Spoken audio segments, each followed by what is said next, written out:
RCP tax जैसी कोई चीज पूरे धरती पे नहीं है। एक वैसा विपक्ष जिसने जीवन भर रंगदारी और अवैध वसूली का काम किया है, वैसा विपक्ष जिसका काम ही गलत धंधों से चला है, वो नीतीश कुमार जी पर आरोप लगाए, आरसीपी सिंह जी पर आरोप लगाए, हास्यास्पद है। रोहित जी प्रयास किया था कि शायद वो लोग सुधर जाएं, लेकिन साथ ही आपने ये भी तो देखा कि बहुत जल्दी जैसे ही लगा कि नहीं ये लोग सीधा होने वाले नहीं हैं, ये लोग ठीक होने वाले नहीं हैं, तो हम लोगों ने अपना रास्ता अलग किया। एक राजनीतिक आदमी सामाजिक पटल पर कितना सफल हो सकता है, आप इस चीज़ को देखें। दहेज, बाल विवाह आदि चीज़ों पर पहले से भी बंदी थी, नशा पर पहले से भी कानून थे, लेकिन आज देखिए आज बहुत सख्ती से जिसका पालन कराया जा रहा है। और कहीं आरसीपी टैक्स जैसी कोई चीज़ पूरे धरती पे नहीं है, एक बात। दूसरी बात, माननीय रामचंद्र बाबू ने कई मंच से सार्वजनिक तौर पर ये ऐलान किया है कि अगर विपक्ष उनके द्वारा लिया गया कोई टैक्स, कोई गलत तरीके का लिया गया पैसा अगर विपक्ष सिद्ध कर दे तो वो राजनीति छोड़ने को तैयार है। आप समझें इस चीज़ को। एक व्यक्ति जो आज के तारीख में राजनीतिक इतिहास में अपना नाम दर्ज कर चुका है, उस व्यक्ति पर जो आरोप लगाए जा रहे हैं और वैसे लोगों के द्वारा, वैसा विपक्ष जिसने जीवन भर रंगदारी और अवैध वसूली का काम किया है, वैसा विपक्ष जिसका काम ही गलत धंधों से चला है, वो नीतीश कुमार जी पर आरोप लगाए, आरसीपी सिंह जी पर आरोप लगाए, हास्यास्पद है। रोहित जी आप इस चीज़ को समझें कि जिस राजद की सरकार को जंगल राज की संख्या माननीय न्यायालय ने दी थी और वो नीतीश कुमार जी पर आरोप लगा रहा है, तो बड़ा हास्यास्पद है। रोहित देखिए, सट गए थे या हट गए थे, वो राजनीतिक मजबूरियां होती हैं समय समय पे। उस समय की मांग यही थी कि हम लोगों ने एक प्रयास किया था कि शायद वो लोग सुधर जाएं, लेकिन साथ ही आपने ये भी तो देखा कि बहुत जल्दी जैसे ही लगा कि नहीं ये लोग सीधा होने वाले नहीं हैं, ये लोग ठीक होने वाले नहीं हैं, तो हम लोगों ने अपना रास्ता अलग किया। देखिए, जंगल राज का हवाला देकर हम सत्ता में नहीं आए, आप इस चीज़ को समझिए। हमने जंगल राज का हवाला बिल्कुल नहीं दिया, हमने विकास की बात की।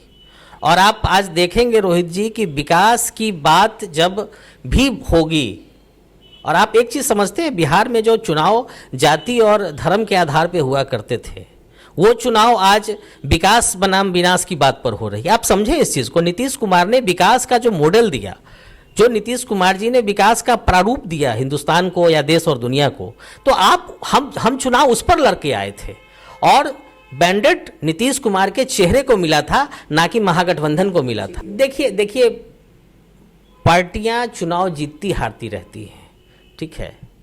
ये लोकतंत्र में जनता मालिक है, जनता को पूरा हक है कि वो किसको कितनी सीटें दें। और उसके पीछे आप तो पत्रकारिता जगत में लंबे समय से जुड़े हुए हैं, उसके पीछे बहुत सारे कारण थे जो उस समय के जो राजनीतिक, मैं कहूँ कुछ उनके लिए उचित शब्द होगा, जो राजनीतिक अपॉर्चुनिस्ट थे, उन्होंने अपने फायदे के लिए बिहार को गर्त में डालने का काम किया, जिसका लाभ उनको नहीं मिला। तात्कालिक लाभ ये मिला कि हमारी सीटें कम हुई, लेकिन आज वो सड़क पर हैं। तो आप करने वाले को भरना पड़ता है रोहित जी। लेकिन मैं पुनः आपके बातों का खंडन करता हूं कि उस विपक्ष को जिसने पूरी राज्य के अंदर में गंध मचा कर रखा था, उसको नीतीश कुमार जी और आरसीपी सिंह के खिलाफ बोलने का कोई अधिकार नहीं है। देखिए, बीजेपी आनाकानी कर रही है या नहीं कर रही है, इस सवाल का जवाब तो समय बताएगा, लेकिन कुछ तकनीकी कारण होंगे जिसकी वजह से विशेष राज्य का दर्जा मिलने में देरी हो रही है। हमें पूरा विश्वास है। नहीं, बिल्कुल बिल्कुल बिल्कुल बिल्कुल उन आयोग की रिपोर्ट्स और बिहार की आवश्यकता को देखते हुए, चूंकि केंद्र और बिहार दोनों ही में हम लोग सरकार में है और बिल्कुल बढ़िया चल रहा है, एनडीए में सब कुछ अच्छा चल रहा है, तो निश्चित रूप से हमारी जो मांग है, हमारी जो आवश्यकताएं हैं, हमारी मांग, ये मांग नहीं इसे आवश्यकता कहें बिहार की, जिसके लिए हमारा नेतृत्व, जदयू का नेतृत्व कृत संकल्पित है कि विशेष राज्य का दर्जा हम लोग मांग रहे हैं और मुझे पूरा भरोसा है कि जल्द ही इसकी घोषणा भी की जाएगी। देखिए, अपराध बढ़ता जा रहा है तो पकड़े भी जा रहे हैं। मैं इस बात का खंडन करता हूं कि अपराध अगर बढ़ रहे हैं तो अपराधी पकड़े भी जा रहे हैं, उन्हें सजा भी दी जा रही है। तो देखिए, एक एक आदमी के पीछे पुलिस नहीं लगाई जा सकती है। थोड़ा सा हमें भी जागरूक होना होगा, थोड़ा सा हमें भी अपने अधिकार और कर्तव्यों का ज्ञान होना चाहिए।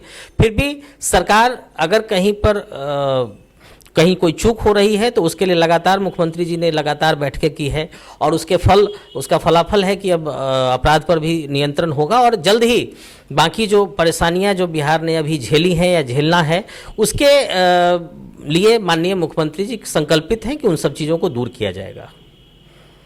देखिए, समाज सुधार यात्रा पे जो माननीय मुख्यमंत्री जी निकल रहे हैं वो एक समीक्षा है, आप इस चीज़ को समझें। लगातार माननीय मुख्यमंत्री जी पिछले 15 वर्षों में, जितने दिन का उनका शासनकाल रहा, लगातार ये लगता है मुझे 13वीं यात्रा है उनकी, 12 यात्रा इसके पहले वो कर चुके हैं।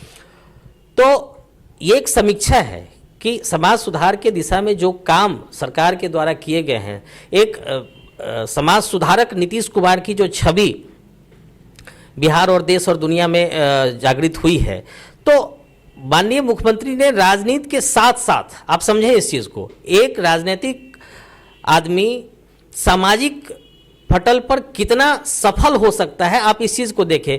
दहेज, बाल विवाह आदि चीज़ों पर पहले से भी बंदी थी, नशा पर पहले से भी कानून थे, लेकिन आज देखिए, आज बहुत सख्ती से जिसका पालन कराया जा रहा है। और कहीं ना कहीं मैं बता रहा हूँ आपसे, आप जब पूरा बिहार घूम के देखेंगे तो सामाजिक दिशा में जो पहल की गई है, जो चीज़ें समाज को दी गई हैं, वो कहीं ना कहीं समाज को आगे बढ़ाने के लिए और उनको मुख्य धारा से जोड़ने में कारगर साबित हो रही हैं। तो एक समीक्षा है, अगर कोई कमी रह गई होगी तो उसको फिर पूरा करने के प्रयास किए जाएंगे।